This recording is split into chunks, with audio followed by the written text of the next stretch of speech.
The loudest one in the room is never the most dangerous. Watch closely, because somewhere in this story, you are going to see yourself deep in a forest where the trees never stop whispering. There lived a pack of wolves, not one wolf, not two, a whole pack, and like every pack, they had their rules. The loud ones led, the aggressive ones got respect, and the one who barked the most was the one others feared. At least, that is what they thought. But there was one wolf in this pack that no one fully understood. He didn't bark, he didn't howl for attention, he didn't fight to prove himself, he just watched. And that made the others uncomfortable, because when someone doesn't react the way you expect, you don't know what they're capable of. His name wasn't spoken often, but when it was spoken quietly, like a warning. The other wolves, they were loud. They growled at strangers. They snapped at each other for territory. They howled every time they made even the smallest kill, as if the whole forest needed to know. But this wolf, when he made a kill, no one heard it happen. You'd only know it was done when it was already done.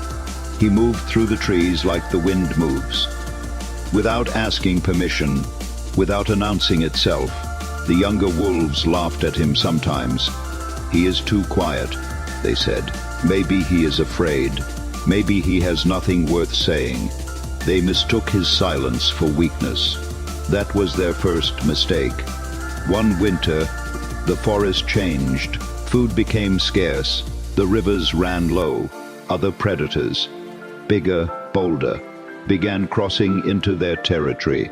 The loud wolves did what loud wolves always do. They barked more. They howled louder. They gathered in groups and made noise to show they were still strong. But noise doesn't fill an empty stomach, and noise doesn't scare what has already decided not to be scared. The silent wolf did something different. While others were howling at the moon, he was studying the patterns of the prey. He noticed which deer drank at which part of the river. He noticed when the wind changed direction. He noticed things others were too busy talking to see. Information. That was his weapon. Not his teeth, not his voice, his eyes, his patience, his silence. And while the others grew tired from all their noise, he was conserving energy, waiting, planning.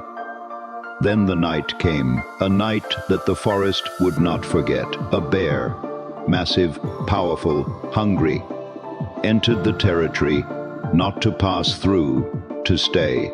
The loud wolves panicked. Some barked wildly, trying to intimidate it. Some ran. One young wolf charged forward out of pride, out of ego, trying to prove something that no one had asked him to prove. He was knocked aside without effort, and then there was silence. Not the peaceful kind, the kind right before something serious happens. Everyone waited to see what the silent wolf would do. He didn't charge, he didn't bark, he didn't perform for anyone watching. Instead, he circled, wide, slow, patient. He moved to where the wind carried the bear's scent behind him.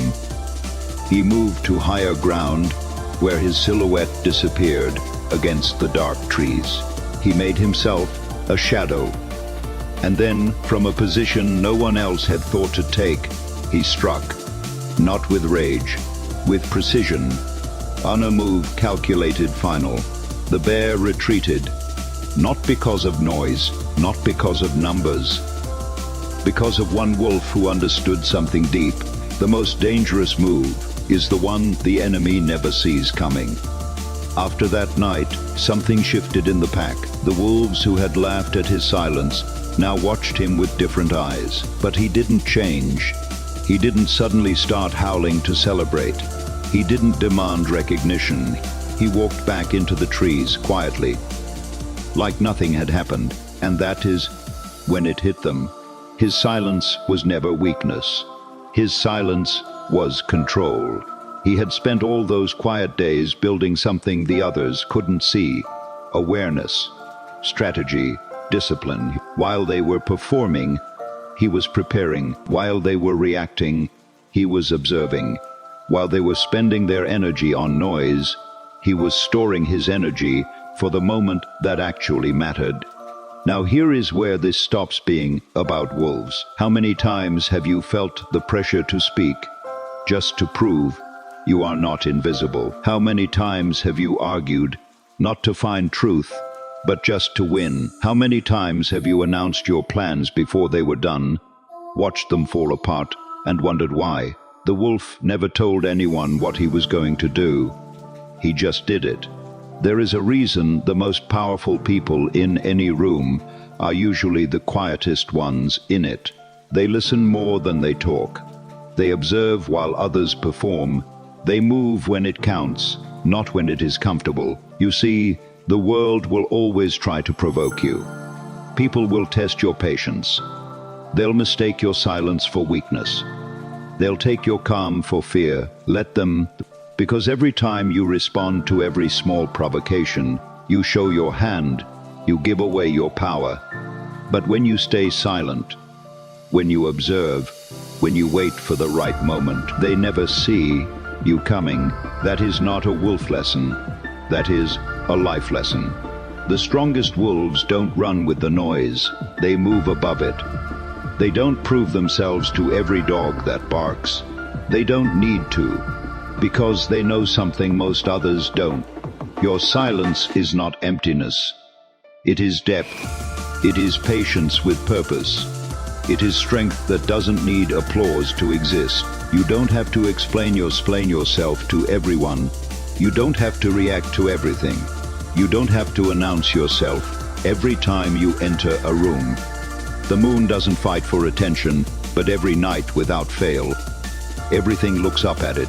Be the wolf that moves without noise, the one who observes before acting, the one whose presence is felt before a single word is spoken. Because in a world full of loud voices, the most powerful thing you can do is choose to be quiet. If this story reached something inside you, if you felt it somewhere deep, then you already understand it. You don't need me to explain. People who think like this are rare, and if you are still watching, you might be one of them. If that is you, hit subscribe, not for me, for yourself. So the next time you need a reminder of your own strength, you know exactly where to come back to. Drop a comment below with just one word that this story made you feel. No explanation needed. The silent ones will understand.